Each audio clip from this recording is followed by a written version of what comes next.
স্প্রিংয়ের সবগুলা math SSC লেভেলে যা যা আসে যেখান থেকে আসে সবগুলো আমরা এখানে কভার দিব। তো শুরু করি। এখানে সূত্র আছে দুইটা, F is equal to minus K x এবং হচ্ছে হাফ এক্স করে। এই মাইনাসটার অতটা গুরুত্ব নেই, মাইনাস না ধরে অঙ্কগুলো ওকে। তারপরে হলো যে আমাদের, তো ফার্স্ট অফ অল এটা কীভাবে করতে হবে, আমাদের হয় ধ্রুবক দেওয়া থাকবে, এটা দেওয়া থাকবে, এটা বার করতে লাগতে পারে, অথবা এটা দেওয়া আছে, জাস্ট এক্স বার করবো, জাস্ট বাচ্চাদের ম্যাথ আর কি, সূত্র সাপলিং করা। আর এখানে আছে শক্তি, যে স্প্রিংয়ে মানে সঞ্চিত শক্তিটা আমাদের এখানে বের করতে হবে। এখানে এটা হলো আমাদের বল, এবং হচ্ছে কে স্প্রিং ধ্রুবক এবং হচ্ছে এটা হচ্ছে, তো ঠিক আছে। আর এখানে হলো যে, আর এখান থেকে দুই টাইপের ম্যাথ আসতে পারে, সেটা হলো যে আমাদের এই যে এই দুটো ইকুয়েশন করে করতে হবে, যে হয় এটা অথবা এটা ইকুয়াল টু এটা, তাহলে আমাদের অঙ্ক শেষ। এবং হচ্ছে শক্তি পরিবর্তনটা বের করে রাখতে পারে, এর বাইরে একটা ম্যাথও নাই, 100% ক্লিয়ার। তো আমরা ম্যাথ শুরু করি। ফার্স্ট ম্যাথ সেটা হলো যে আমাদের স্প্রিংয়ের ক্ষেত্রে কী দেওয়া আছে, যে এফ দেওয়া আছে এবং হচ্ছে এক্স দেওয়া আছে এবং হচ্ছে এম দেওয়া আছে, এফ এক্স আছে, ঠিক আছে। এখানে আমরা কে বার করবো, ঠিক আছে, কে বার করলাম। তারপর এখানে বলতেছে যে এই বস্তুটাকে ছাড়িয়ে দিলাম, তাহলে কত সংকুচিত হলো, জাস্ট বেসিক ম্যাথ।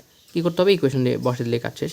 যে ভাই আমাদের যে বস্তুর শক্তি হাফ এম স্কোয়ার আছে, এটা আছে, কারণ half M square M G S নিলেও একই অ্যান্সারই আসবে, বাট সামঞ্জস্য রাখার জন্য যে বা এখানে যেহেতু উচ্চতা বলে নেই, উচ্চতা বলে আমরা নিব, নাহলে নেই, শেষ।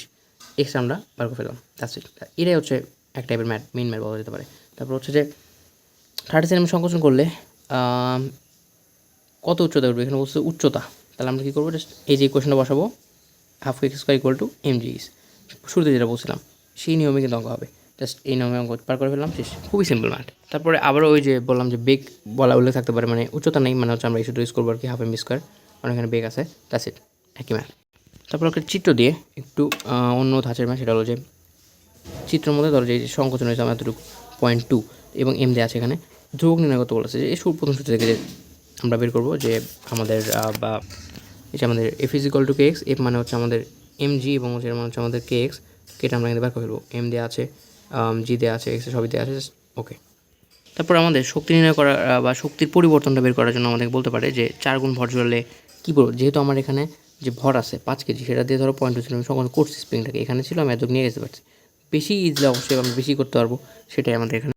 তো যেখানে সেটা হলো যে ফার্স্ট অফ অল আমরা আগের যে শক্তি ছিল হাফ কে ছিল, এটা আমরা বের করে নিয়েছিলাম এবং এই যে কে বের করে নিয়েছিলাম।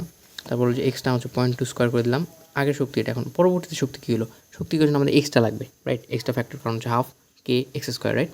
এর মধ্যে আমাদের যে কে তো চেঞ্জ হবে না কখনই, এবং হচ্ছে এক্সট্রা আমাদের লাগবে, জাস্ট এক্সট্রা কী বের করবো, প্রথম সূত্র অ্যাপ্লাই করে, এই যে সিম্পল। কীভাবে মনে রাখবো, যেহেতু এখানে আমাদের এক্সট্রা লাগবে, তো ওটা দ্বিতীয় সূত্র ইউজ করবো, তখন এখন আমরা প্রথম সূত্র ইউজ করে ফেলি প্রথমে। তাহলে এই যে এফ ইজগুলোকে এক্স লিখলাম, এক্সট্রা বের করে ফেললাম এম জি এইচ দিয়ে, তারপরে যেখানে বসিয়ে দিলাম যে হাফ এক্স স্কোয়ার এবং কাজ শেষ। এটাই আমাদের হচ্ছে তুলনা করতে বলছে, যে এই বার করে ফেললে যে 16 গুণ আসবে আর কি।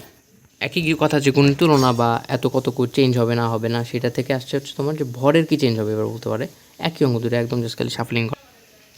এগুলো আমাদের কোয়েশ্চেন। আর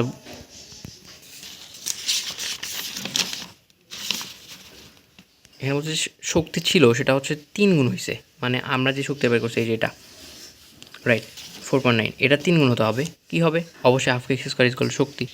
এই যে আমাদের পূর্বে 3 গুণ এবং হাফ কে এক্স স্কোয়ার, এখানে হাফ আছে, কে আছে এবং হচ্ছে এক্স স্কোয়ার আছে, এক্সটা বের করার পরে তারপর এখানে যে এম জি বার করার জন্য, মানে হচ্ছে এম বার করার জন্য এফের মধ্যে প্রথম সূত্রে যাইতেই হবে, এমটা আমরা বের করে ফেলবো এবং হচ্ছে যে ভরের যে পরিবর্তন সেটা আমরা এখানে দেখাই ফেলবো, শেষ। আর কোনো ম্যাথ নাই, পুরা স্প্রিং এসএসসির জন্য এখানে কভার, শেষ।